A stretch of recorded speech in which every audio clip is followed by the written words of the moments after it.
Bihari.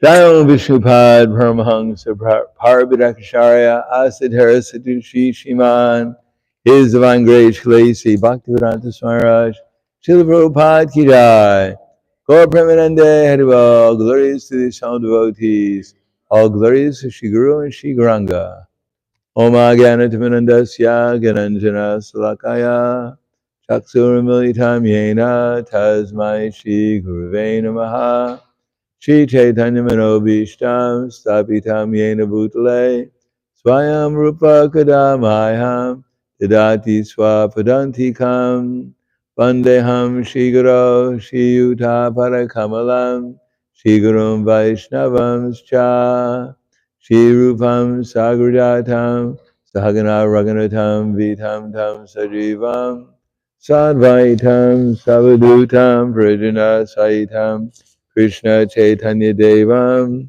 Shri Radha Krishna Padan Sahagana Lalita Shri Visakan Svitam Cha Hey Krishna Karna Sindho Dinabando Jagapate Gopesha Gopika Kanta Radha Kanta Namostite Tapta Kanchana Gaurangi Radhe Vrindavaneshwari Prishubhanu Sutta Devi Pranamami Hari Priye Vanchakapa Trubhyascha Kripa Sindhubhyevacha Patitanam Bhavanebhyo Vaishnavebhyo Namo Namaha Shri Krishna Chaitanya Pranityananda Shri Advaita Gadadhar Shivasadi Gaura Bhaktavrinda Hare Krishna Krishna Krishna Hare Hare Hare Rama Rama Rama Hare Hare Om Namo Bhagavate Vasudevaya Om Namo Bhagavate Vasudevaya Om Namo Bhagavate Vasudevaya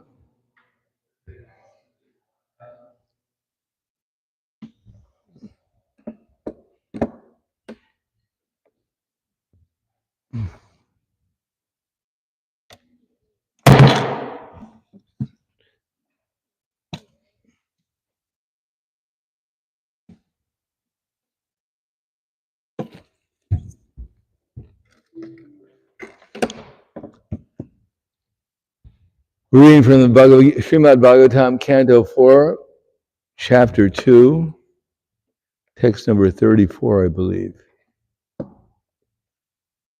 Is this going to be on the board?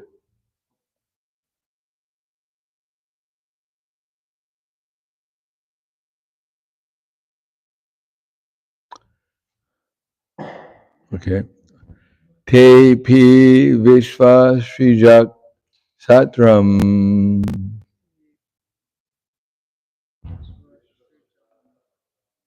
sahasra parivatsararan samvidaya miheshvasa yatrejya rishavo hari Tepi Vishva Srija Satram Sahasra Parivatsaran Samvidaya Maheshvasa Yadreja Rishabho Hari.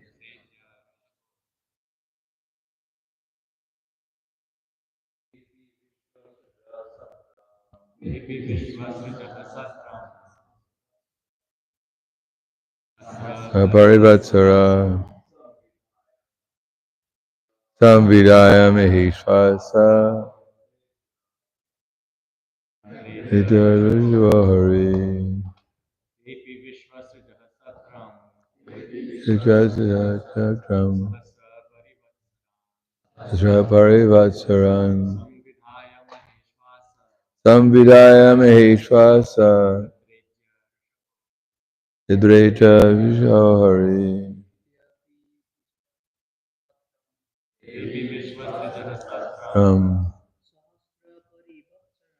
Sahasra Parivatsaran Amvidaya Maheshwasa Hidreya Rishabha Hari. Ladies, Devi Vishwasrija Shatram Sahasra Parivatsaran Samvidaya Maheshwasa Hidreya Rishabha Hari. Devi Vishwasrija Shatram Sahasra Parivatsaran Abhidaya Maheshwasa Hidreja Rishabha Hari. Te, those, api, even, Vishvasrija, progenitors of the universal population, Sitram, the sacrifice, Sahasra, 1,000, Parivatsaran, years, Samvidaya, performing, Maheshvasa, Yat Ovidura, Yatra, in which Ija, we worship, Vishava, presiding deity of all demigods, Hari, Hari. Translation and purport by His Divine Grace, A.C. Bhaktivedanta Swami Srila Prabhupada. The sage Maitreya continued, O Vidura, all the progenitors of the universal population thus executed a sacrifice for thousands of years. The sacrifice is the best way to worship the Supreme Lord, Hari, the personality of Godhead. Please repeat. The sage Maitreya continued. O Vidura, all the progenitors of the universal population thus executed a sacrifice for thousands of years. The sacrifice is the best way to worship the Supreme Lord, Hari, personality of Godhead. Purport is clearly stated here that the stalwart personalities who generate the entire population of the world are interested in satisfying the Supreme Personality of Godhead by offering sacrifices. The Lord also says in Bhagavad Gita 5:29, Bhoktaram yagatapasam, one may be engaged in performing sacrifices and a severe austerities for perfection, but they're all meant to satisfy the Supreme Lord. If such activities are performed for personal satisfaction, one is involved in pasanda, or atheism. But when they are performed for the satisfaction of the Supreme Lord, one is following the Vedic principle. All the assembled sages perform sacrifices for 1,000 years. Tepi Vishvasrijasratram Sahasra Parivatsaran Samvidaya Maheshvasa Yadreja Rishabha Hari. The sage Maitreya continued, O Vidura, all the progenitors of the universal population thus executed a sacrifice for thousands of years. The sacrifice is the best way to worship the Supreme Lord, Hari, the personality of Godhead. Namo Vishnu Padaya Krishna Prasthaya Bhutaya Srimate Bhaktivedanta Swami Tanamane Namaste Saraswatunde Ve Gauravani Pracharane Nirvishesha Srinivadi Paskadyade Satarane.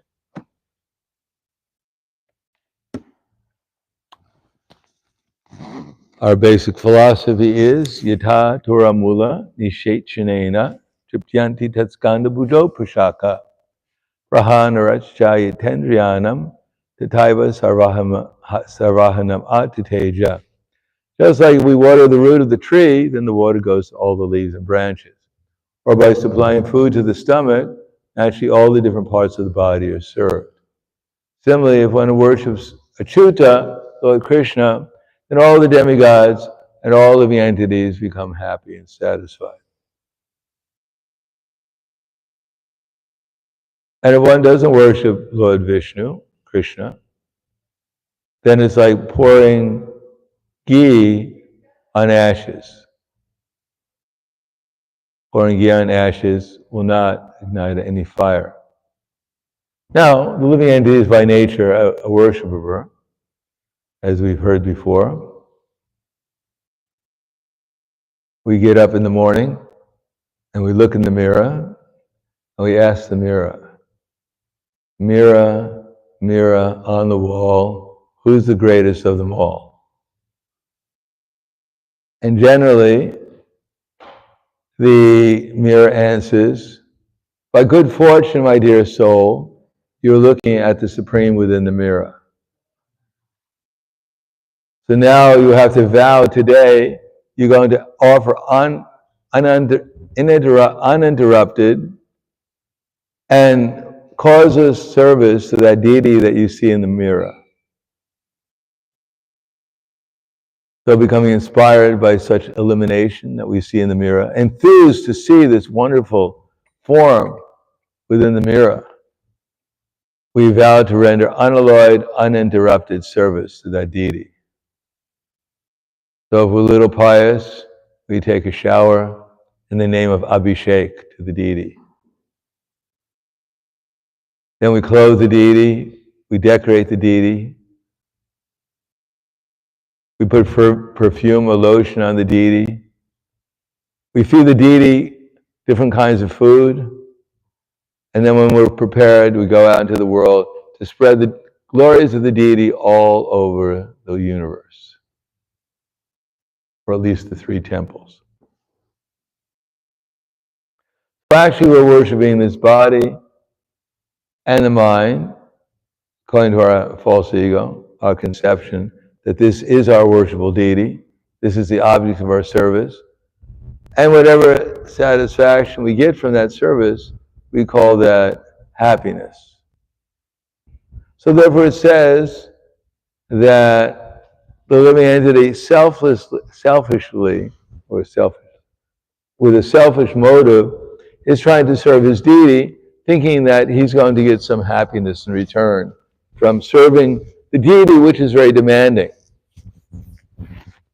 Vachavegam, manasakroda vegam, jiva vegam, udrapasta vegam, etan vegam, yovishaheta dira, sarvam apimam prativyam sashishat. The body is full of demands. The demand to speak, the forces of anger, the forces of the tongue, the belly, and the genitals. So many different forces are causing us to act, demanding service, and when we serve this worshipful deity, we get a kind of satisfaction that the deity is not demanding anything, so it must be satisfied. And that's our satisfaction, that the senses are no longer pushing us temporarily. Like if you pour ghee on a fire, then the fire will stop blazing for a while, and then it'll blaze even more. Or if you scratch an itch, then the itch may go away temporarily, but then it comes back even stronger. Therefore, Prahlāda Maharaj said, "Yanmai tunaidi, grihamedi sukham hitucham, kandu yavat, karye iva dukkha dukkam." That actually the material world is just based upon basically the tongue, belly, and genitals. And when they're not satisfied, then there's anger, and our words are not very polite. But this is just a reflection of actually reality. The reality is that this body is not the Purusha, it's not Krishna, it's not, as I said yesterday, it's not Tarzan. It's not Romeo. It's not even Mickey Mouse. All it is different combinations and permutations of the same energy we see that we're sitting on the floor. And yet out of illusion we take it as our dear, as our self, and as a worshipful deity. And we're willing to perform sacrifice, whatever it takes to satisfy this body. Kamadinam katita katitas palitas dorniteshas tesha mai trapa kunamai nopashanti. It doesn't matter what we have to do to serve the body. Still, we'll do anything. And in spite of this very sincere service to this body, it's never satisfied. Nor is it ever grateful for our service. Nor do we ever stop serving the body. It's 24 hours a day, 7 days a week, 365 days a year. The body is demanding something, and yet we're satisfied that somehow or another we're making some progress. But actually what we're looking for is that relationship that we have with Krishna. And we can only learn that relationship we have with Krishna because Krishna says, Bhakti-mam abhijananti yavanyas chasmi tatvataha tatomam tattato gyatva vishite tad anantaram. That one can understand me as I am only by devotion. And when one is engaged in devotional service, then one can enter into the mysteries of my understanding. No one can understand Krishna unless one is connected with Krishna through the parampara system. The parampara system is not simply theoretical knowledge about this philosophy or that philosophy. It aims at bhakti or devotion to Krishna. And the topmost devotee is Srimati Radharani, who, due to her unalloyed, uninterrupted, pure, and unlimited devotion towards Krishna, Krishna is constantly revealing more and more sweetness and more qualities to Srimati Radharani. And if Srimati Radharani experiences those sweetness, qualities of Krishna, and his love for her, then her love for Krishna and appreciation expands. And along with that, her transcendental pleasure expands. So we're worshipers by nature. The question is what we're going to worship. A dead material body, driven by an unsatisfied and misdirected intelligence based upon a false ego, illusion, or we're going to worship Krishna. And under the direction of Krishna's representatives who are connected with Srimati Radharani through Chaitanya Mahaprabhu and the Panchatattva, the 6 Goswamis and our Acharyas in disciple succession, who are actually worshippers of Krishna. Of course, even at the beginning, when we're practicing devotional service, we're practicing to worship Krishna. And that means the art of Krishna consciousness, Prabhupada said, is the art of focusing one's attention and giving one's love to Krishna. So we don't, maybe someone here knows Krishna, maybe someone is completely absorbed in love for Krishna, but if we're not, then there are different stages of trying to come up to that platform of actually becoming a worshiper of Krishna, a devotee of Krishna. To actually be able to concentrate our minds and give our love to Krishna. So therefore Krishna says, first we have to become liberated from this material concept of life. So yoga at the beginning means regulation. We follow the directions.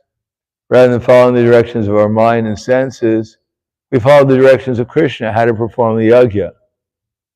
And although there may not be overwhelming feeling to do it, but at least we're surrendered enough to utilize Krishna's energies, our body, mind, and words in Krishna's service. So that's also sacrifice. And if one performs that, one learns to perform sacrifice properly, then one may become liberated from the material concept of life gradually. yesham antikatam papam janam punya karmanam te dvanva mohanirmuktva bhajante mam tridavrataha. To those who have passed their lives in practicing pious activities, who become free from sinful activities, can engage themselves in my service with determination, who are free from the dualities of delusion, engage themselves in my service with determination. So that's our path. Of course, it takes some practice, because at any moment we can become influenced by the senses and the mind. It doesn't take very much. All the little bit of we look at, because we're always looking around, there's something enjoyable. There's something enjoyable I don't have. I feel enviousness. There's something I used to have, but I don't like it anymore. I feel aversion. Our minds are flickering between, well, hopefully that's why we have this sadhana bhakti, where we come, and we try at least to put our minds on what's being told to us, or what we're hearing from the devotees when they're chanting. We should try to hear. That's our victory. There are so many soldiers fighting in wars to conquer the enemy, but Krishna says our real enemy, or Prahlāda Maharaj said, our real enemy is our uncontrolled mind. Our mind, which we take as our best friend, is actually our greatest enemy when it's not actually engaged in thinking about Krishna. Because if it's not engaged in thinking about Krishna, it's going to look around for something to engage that will give it some satisfaction. Usually it's Romeo and Juliet, some romance, whatever. Or maybe some sport. Now I'm a cowherd boy in Goloka, and we have our soccer team. Or maybe it's a movie, something to put the mind on where we actually think we're becoming the lords and enjoyers of this world, even mentally. If we can't do it in reality, then we project ourselves into a mental illusion. We're imagining ourselves, which is not that much different, because we're just imagining ourselves to be the doers of these activities in the material world anyhow. So if we put it on a mental platform, it's also trying to get some satisfaction. It's also another just platform of illusion. Only when we shine intelligence on it, then we can think, well, I'm just wasting my time. It's just illusory.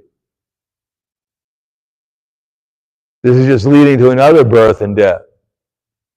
Yam yam vapi smaram bhavam tyajanti antikalevram tam tam evaiti kontiya yadasa bhava bhavitaha.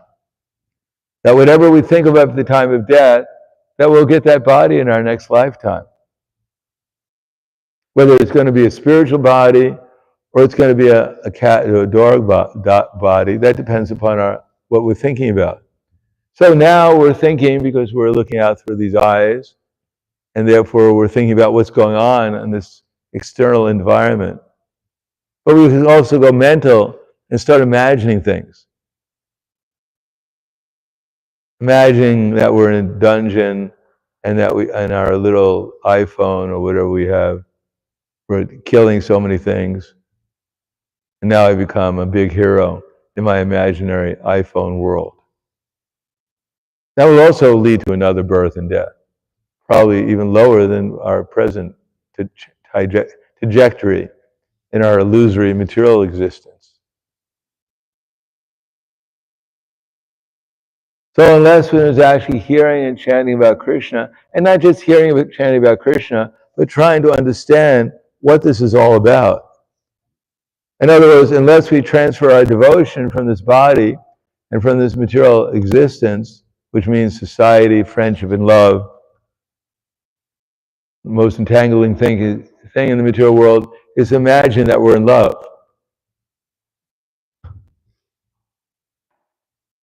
Of course, people are in love with so many things. They're in love with some girl or some boy or a dead body or whatever or a car or a football team or their dog. I love Fifi. She's so cute. So that feeling of love is what the living entity is trying to expand into so many different objects. But when we shine the light of intelligence on it, what is my football team? Their success or their failure, what has that got to do with my next body? What does my love for Fifi have to do with my next body? Now I'm kissing Fifi and she'll kiss me in my next life.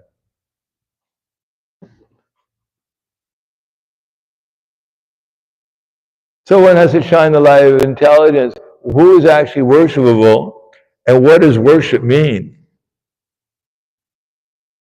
Now Krishna is Bhagavan. He is the source of everything. Aham sarvasya prabhavo matak sarvam pravartate iti matva bhajante mam buddha bhava samanvita. That all the material existence has come from him. All spiritual existence has come from him. We've come from him. As we love ourselves, so we're included within Krishna also. So we deeply love ourselves, we'll love Krishna at least as deeply because we'll see ourselves in Krishna.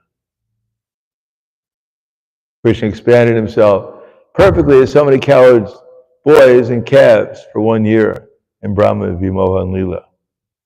So what to speak of expanding himself as ourselves? No problem for Krishna. Those who love ourselves, then Krishna is even much more lovable than ourselves because he's the source of everything. We may look and think ourselves to be beautiful or someone else beautiful, but Krishna is unlimitedly beautiful and unlimitedly becoming more beautiful. But we have to become conscious of him. And if the holy name and Krishna are the same, then our problem is we're distracted when we chant the holy name. That's our real problem. It's not who got elected president or what the price of gold is, or whether I'm going to get 2 chapatis or 5 today for lunch. That's not a real problem. Our real problem is we're distracted when we chant the holy name. And therefore, anuragaha, we don't obtain any traction because we don't experience Krishna.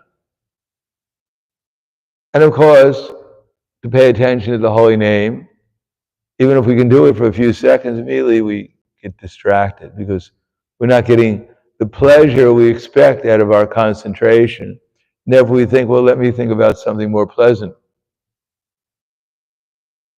So one has to practice concentrating in the holy name as a sacrifice for this age, Yagya Vishnu, and then try to relax and feel Krishna's presence in the name. And if Krishna's remembrance of Krishna comes spontaneously, then we're actually making progress in devotional service. We've gone beyond the material concept of life, liberation. We've gone beyond what our senses and mind are trying to push us away from Krishna. As somehow or another Krishna sees what we're actually chanting, and we're asking him in our chanting, we're chanting to engage me in loving service. So we have to try to chant lovingly. Now we may say, how can I chant lovingly? But we have so much love for our dog, for our family members, for the society. We have so much love. We have no problem singing some popular, can't get any satisfaction or whatever we sing. We have no problem singing some mundane song with some feeling. But when it comes to chanting Hare Krishna, it's shnik, shnik, ram, ram, day, day, day, day. Hey, kitty, kitty, hey, kitty, kitty. Why? Because we have no appreciation for Krishna. And why don't we have any appreciation?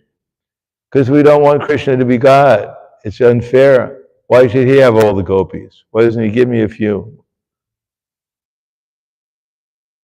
Why should he be God? Why can't I be God for a day? Why doesn't he just be a little bit more generous? Basically because of envy, enviousness. And what to speak of being envious of Krishna, we're envious of every living entity. We want to think ourselves to be better than every living entity. For those who have some superior opulence, we pray subtly, or we hope that they'll fall, so that one less competitor to become God in this universe. And if someone's inferior, we want to make sure they stay inferior. Why should we have another competitor on our same level?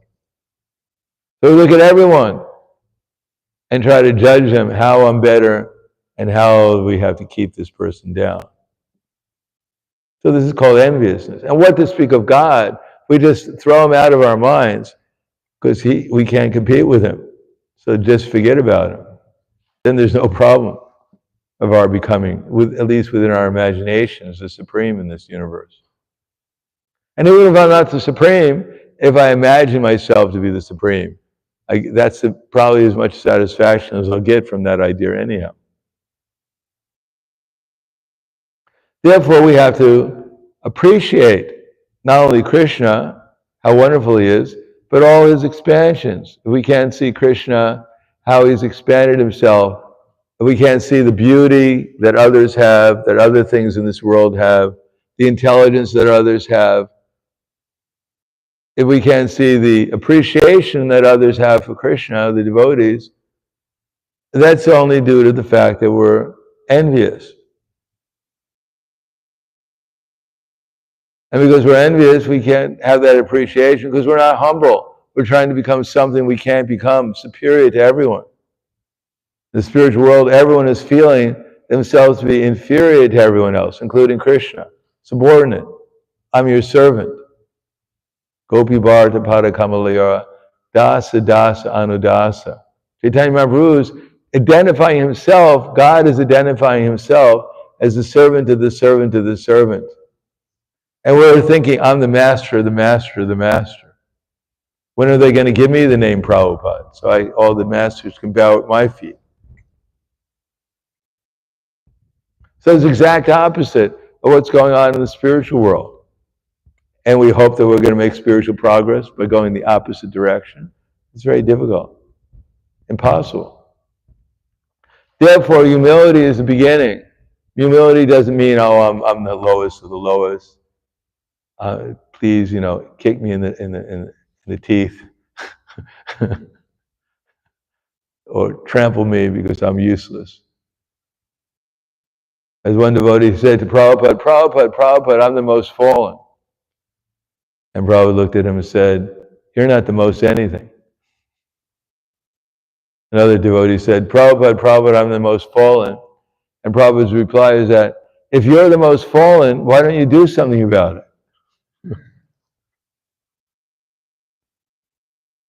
So actually humility is accomplished by appreciation. If we can't appreciate others, then where's the question of being actually humble? Then we think I'm greater than everyone because I'm feeling myself humble, so-called humble. But I don't have any appreciation for anyone, just another way of competing with everyone. I'm humble and everyone else is so puffed up. So therefore I'm the most advanced. That's ridiculous. Actually, real humility comes when you see how nice others are, the good qualities others have, and you feel appreciative. That's humility. Humility and love go together. If there's no humility, there's no love, and if there's no love, there's no humility. Then we can be tolerant. When we love someone, just like our dog. I don't have a dog, by the way. But if someone has a dog, then they love the dog. Now, what good qualities does the dog have, besides licking people's faces? But because out of love, they just ignore this bundle of fleas who licks its behind and licks me, but I don't mind. Because I love it. And therefore I can tolerate all the other qualities it has.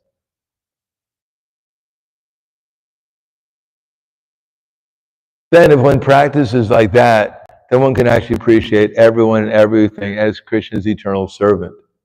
This is Krishna's message in Bhagavad Gita, Vidya Vinaya Sampane Brahmani Gavahastani Shuni Chaiva Svapake Cha Pandita Samadarshana. The humble sages, by virtue of true knowledge, see with an equal vision the learned and gentle Brahmin, the cow, the dog eater, and the elephant. He sees Krishna in the heart of all living entities, and that amazingly, Krishna is directing the wanderings of all living entities. Therefore, samam sarveshu bhuteshu tishtantam parameshwaram vinasya vinashantam yak pashyati sapashyati. One who can see the super soul accompanying all living entities in all bodies, and who knows that neither the soul nor the super soul within the indestructible body is ever destroyed, actually sees. Then amazingly enough, that everyone is being directed by Krishna. Not always under the internal energy, but still they're Krishna's servants even under the external energy. Samam pashani sarvatra, samavya vishram, nehenastyatmanatmanam tatoyati paramgatim. The one who can see the super soul equal in everyone and everywhere does not degrade himself by his mind, thus he approaches the transcendental destination. So to see how Krishna is so wonderfully engaged in a pastime with all living entities, and how all living entities are being directed by Krishna and serving Krishna in some way or another, either under the internal energy or the illusory energy, and appreciate how nicely they're serving Krishna or Krishna's energy. That one can actually see and not degrade oneself in one's mind by thinking that there's something going on outside of Krishna consciousness. But not entering into our false ego and our imagination that somehow or another we're in competition with Krishna here, rather than trying to figure out how to serve him here. So then one can actually perform yajna. One can chant the holy name constantly, asking for devotion. If one sees devotion elsewhere, one can also ask for devotion. If one sees devotion nowhere, then one will not believe there's such a thing as real devotion to Krishna. Then one can actually start giving up all these attachments and arthas that we have. That thinking that if I get followers, if I get beautiful women or strong men, if I get wealth or even liberation, then I'll become happy. That one can see if I become more and more devotional towards Krishna and experience how affectionate, how loving he is, how wonderful him and his devotees are, then I'll become happy. Not by adding more zeros to my huge score of my huge sum of zeros. Then one can actually perform yajna. One can actually worship Krishna's lotus feet. One can engage in pure devotional service, trying to please Krishna and love him, and love everyone and everything in relationship to him. One can actually try to help assist Krishna, Chaitanya Mahaprabhu, in his mission to awaken devotion within the hearts of other living entities also. Shivananda Sena took a dog with him, and when that dog came to Jagannath Puri and saw Chaitanya Mahaprabhu, then Chaitanya Mahaprabhu awoke within him pure devotion, so much so that he was throwing green coconut pulp to that dog. The dog was jumping up and catching it. And Chaitanya Mahaprabhu said, chant Hare Krishna. And the dog was chanting Hare Krishna. Not 16 rounds, but he was doing what Chaitanya Mahaprabhu asked him. And finally he jumped up and went back to Vaikuntha. So even a dog can have devotion if he takes shelter of Chaitanya Mahaprabhu or those in disciple succession. Therefore, Srila Prabhupada is glorified not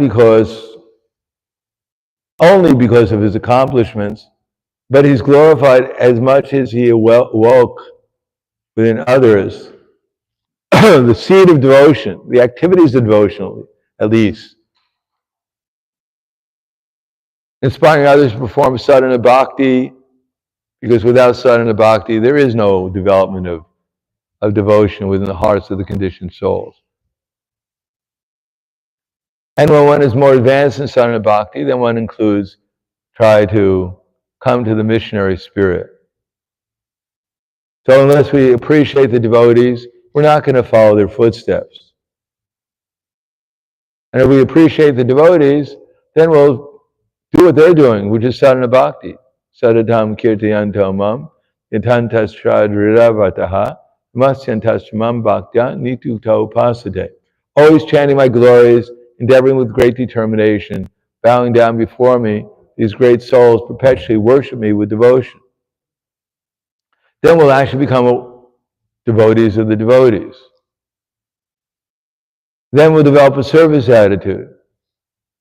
Not just for my senses, but one of the 5 potent aspects of devotional service, qualities, is service to the devotees.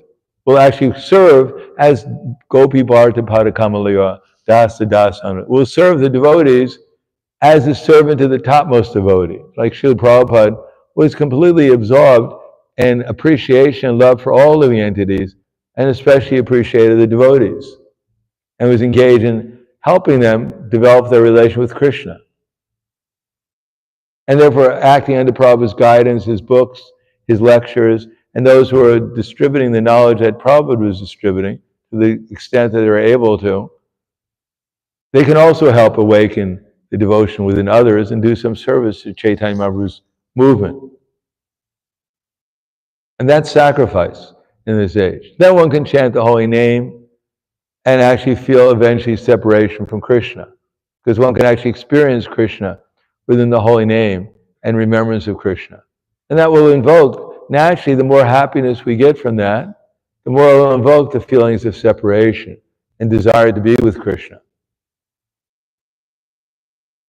And then Krishna will actually become pleased with us and appear before us eventually.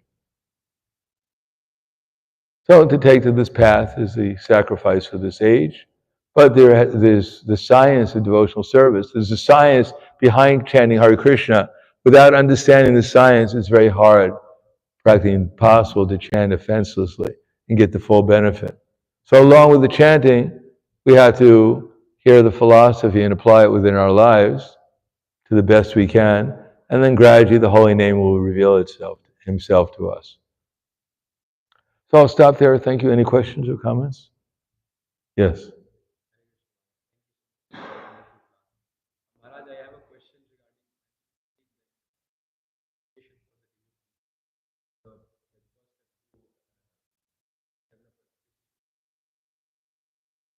but it happens that we may appreciate a devotee, but it is external. Internally, we might be feeling. So how should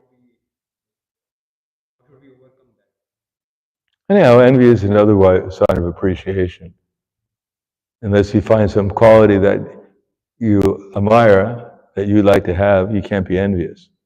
You think someone has something you don't have, so that means you're admiring what they have indirectly. So we should understand where my envy is coming from. And then maybe with intelligence we can get rid of it. And it turns into appreciation. Otherwise, we're trying to get some appreciation from others for what we think we're doing, which is not even ourselves, it's Krishna is doing it. Either the internal energy or the external energy is doing it. We're simply observing and desiring. So when we see someone doing something, we should appreciate. Krishna he's the intelligence in men or women. And therefore we should appreciate this is Krishna. And when we appreciate this is Krishna, and that this is a very, desirable quality I'd like to have too, then it turns from material to spiritual. Add Krishna to it.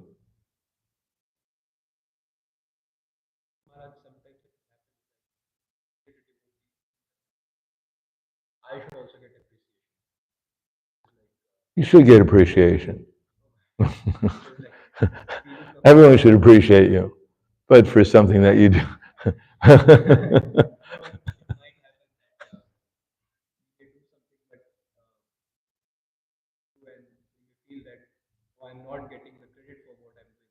You shouldn't get the credit because you're not doing anything. Except for desiring. You can get the credit for desiring something positive in Krishna's service. And if you don't get the credit for something, either you're doing the wrong thing or you don't deserve the credit. So you should be happy you're not getting the credit. Otherwise, people encourage you to get further and further into illusion. We shouldn't be anxious to get credit. Besides that, if we're not getting the credit from Krishna, then anyone else giving us credit is not going to help us either. So we should be more anxious to get credit from Krishna and from Krishna's representatives than from our own imagination, someone else's imagination. Otherwise, people are giving people awards, they're giving them, Olympic gold medals, they're giving Nobel prizes, they're giving positions in this, and just sinking people just further into ignorance and illusion. What kind of benefit is that, getting such credit? Yes? Ask, if you want to serve Srila Prabhupada's mission, you want to do different things to serve Srila Prabhupada, how do we know it's not coming from? Well, it's all right. It may be coming from a place of fruit of desire.